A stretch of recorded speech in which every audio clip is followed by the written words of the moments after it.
तो आहोत मीरा रोड मध्ये मनसे ठाकरे सेनेचा मराठी एकीकरण समितीचा मोर्चा। मराठी अस्मितेसाठीचा हा मोर्चा होता। मीरा रोड रेल्वे स्थानकात मोर्चासाठी जमलेली ही प्रचंड गर्दी आहे। तिथेच एका ट्रक मधून नेते बोलतात। मला ज्या पोलीस स्टेशन मध्ये मला नोटीस दिले त्या पोलीस स्टेशन मध्ये तुम्ही मला आणून ठेवताय हे समजून घेऊ शकतो। तिथनं मला खंडणीच्या ऑफिसला का घेऊन गेलेत, खंडणीच्या ऑफिसवरनं तुम्ही मला पालघरला का घेऊन गेलात हे मला कळलंच नाही। आणि मला एकट्यालाच का, मग सगळेच पक्ष होते ना, फक्त अविनाश जाधवच का, अविनाश जाधवलाच का तुम्ही अशा परिस्थितीमध्ये ठेवलं।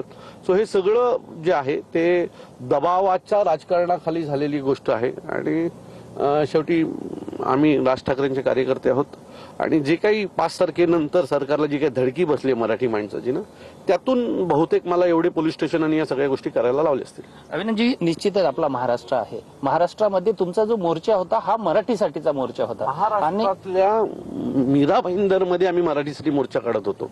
आम्ही गुजरात मधल्या मराठी किंवा राजस्थान मधल्या मुरबाड मध्ये मीरा रोड मध्ये हा मोर्चा काढत नव्हतो।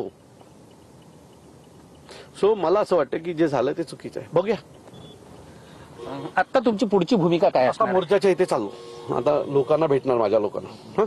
निश्चितच हे अविनाश जाधव होते। मी स्वतः अविनाश जाधव यांच्या गाडीमध्ये आहे आणि आता काही वेळामध्ये